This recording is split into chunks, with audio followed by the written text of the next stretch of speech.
धर्मराज और पोपाबाई दो बहन भाई थे। बचपन में ही उनके माँ बाप की मृत्यु हो गई थी। पोपाबाई भगवान की नित्य नियम से पूजा पाठ किया करती थी और वहीं से अपने लिए और धर्मराज के लिए भोजन लेकर आती थी। एक दिन धर्मराज के साथी बोले, तुम्हें तो कोई काम धंधा है नहीं, क्योंकि तुम्हारे लिए तो भोजन की व्यवस्था तुम्हारी बहन कर देती है। वह पूजा पाठ करके भोजन लेकर आती है, हमें तो काम है, भोजन की व्यवस्था खुद को करनी होती है। ये सुनकर धर्मराज को बुरा लगता है। जब पोपाबाई भगवान की पूजा पाठ करके भोजन लेकर आती है तो भाई बोलता है, मैं तो भोजन नहीं करूँगा। पोपाबाई ने बोला, क्यों? तो धर्मराज ने अपने साथियों की बात पोपाबाई को बताई। यह बात सुनकर पोपाबाई बोली कि मुझे क्या करना चाहिए कि तुम भोजन कर लो। तो धर्मराज बोला, अगर घर में सफ़ेद गाय, उसका बछड़ा और सुंदर तेरी भाभी होगी तो ही मैं भोजन करूँगा, अन्यथा नहीं करूँगा। तो पोपाबाई बोली, आज तो आप भोजन कर लो, कल मैं भगवान के दरबार में पूजा पाठ के लिए जाऊँगी तो उनसे ज़रूर मांगूँगी। अगले दिन जब पोपाबाई भगवान के दरबार में पूजा पाठ करके वापस बिना भोजन के आने लगी तो भगवान बोले, भोजन तो लेके जाओ। तो पोपाबाई बोली, नहीं। तो भगवान बोले, क्यों? भोजन क्यों नहीं लेके जा रही हो? तो पोपाबाई बोली, लेखा लेगी राई राई, राज करेगी पोपाबाई। मेरे भाई ने सफ़ेद गाय, बछड़ा और सुंदर भाभी मांगी है। अगर आप मुझे ये सब दे दो तो मैं भोजन लेके जाऊंगी, नहीं तो नहीं लेके जाऊंगी।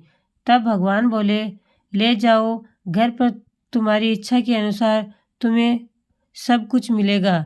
जब पोपाबाई घर गई तो उनको वैसा ही सब मिला जैसा उसने भगवान से मांगा था। फिर कुछ दिन बाद एक दिन पोपाबाई की भाभी उनके भाई धर्मराज से बोली, आप पोपाबाई की शादी करवा दो।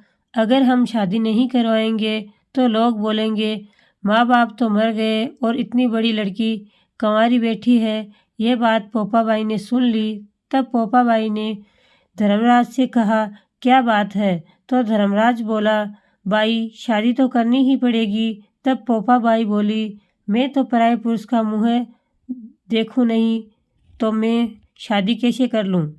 मैं भगवान की पूजा पाठ करूँगी और गाय बछड़ों की सेवा करूँगी, इसलिए आप मुझे वन में झोंपड़ी बना दो। तब धर्मराज ने पोपाबाई के लिए गांव से बाहर वन में झोंपड़ी बना दी। छोटा सा तालाब बनाकर घड़ा रख दिया और कुछ पेड़ पौधे लगा दिए। पोपाबाई झोंपड़ी में रहती और गांव वालों की गाय और बछड़ों को चराती और जो भी ठंडा बासी उसको गांव वाले खाना देते, उसी से अपना गुजारा करती थी। कुछ दिन ऐसे ही बीत गए। एक दिन उस क्षेत्र का राजा शिकार खेलने गया। तब वन में आंधी तूफान जैसा माहौल हो गया और राजा को प्यास लगी तो उसने अपने सैनिकों से पानी मांगा।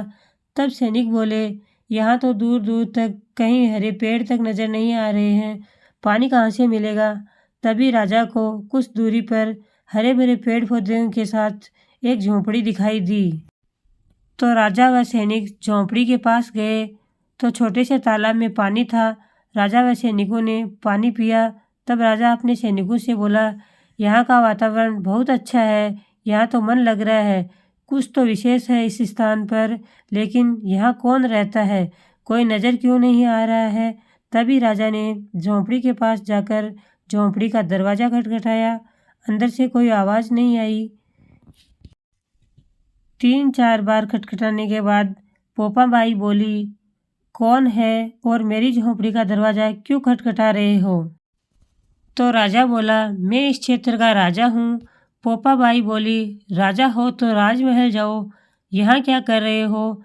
राजा बोला, मैं आपसे विवाह करना चाहता हूँ। तो पोपाबाई बोली, मैं किसी पराये पुरुष का मुँह तक नहीं देखती, तुम अपनी राजधानी लौट जाओ।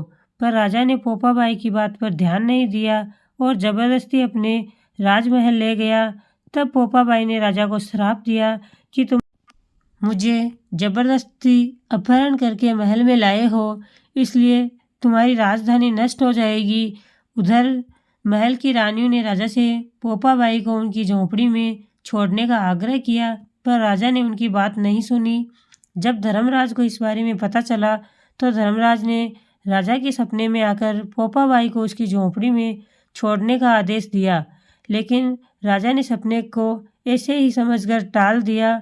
जब राजा पोपाबाई को वापस नहीं छोड़कर आया तो धर्मराज ने फिर से सपने में आकर बोला, राजा तुमने ब्राह्मण की बेटी जो कि ब्रह्मचारिणी है का अपहरण करके बहुत बड़ा पाप किया है, तो इसको वापस इसकी झोंपड़ी पर बेटी बनाकर सम्मान सहित छोड़कर आ, अन्यथा उसके श्राप के कारण तुम्हारी राजधानी नष्ट हो जाएगी और तू पाप का भागी बनेगा। तब धर्मराज के कहे अनुसार राजा पोपाबाई को सम्मान सहित वापस झोंपड़ी पर छोड़ के आया। फिर से कुछ दिन बाद धर्मराज उसके सपने में आया और बोला, राजा तुम्हारा कुछ पाप अभी भी बाकी है। जो गांव के बाहर एक बूढ़ी माँ रहती है जो बहुत बड़ी भक्त है, अगर तू उसको अपना पाप व प्रायश्चित बताकर हुंकारा दिलवा ले तो तुम्हारा सारा पाप नष्ट हो जाएगा। तो राजा भिखारी का वेश धरकर बूढ़ी माँ के घर पहुँचा और भिक्षा मांगी। तो बूढ़ी माँ ने राजा को भिक्षा दी और बोली, अपने रास्ते निकलो। तब राजा बोला, बूढ़ी माँ एक बात बोलूँ? वह बोली, बताओ क्या बात है? तब राजा बोला, मैं इस क्षेत्र का राजा हूँ और मेरे द्वारा एक बहुत बड़ा पाप कर दिया गया है। ब्राह्मण की बेटी का अपहरण करके राजमहल ले आया और धर्मराज के कहे अनुसार अपने पाप का प्रायश्चित भी कर दिया, लेकिन कुछ पाप रह गया है। अगर आप हुंकारा दे दें तो मेरा सारा पाप नष्ट हो जाएगा। बूढ़ी माँ बोली, मैं तो तुम्हारा कोई हुंकारा नहीं दूँ, जो कर्म किया है उसको भुगतना तो पड़ेगा ही। इस प्रकार पोपाबाई ने अपनी झोंपड़ी में रहकर भगवान की भक्ति की और राजा को अपने कर्मों को भुगतना पड़ा। तो लेखा लेगी राही राही, राज करेगी पोपाबाई। इस प्रकार मृत्यु के पश्चात पोपाबाई को स्वर्ग का राज दिया गया और राजा को अपने कर्मों का हिसाब देना पड़ा। हे धर्मराज जी महाराज, कहानी अधूरी हो तो पूरी करना, पूरी हो तो मान रखना, भूल चूक माफ़ करना। जय धर्मराज जी महाराज की, जय पोपाबाई की।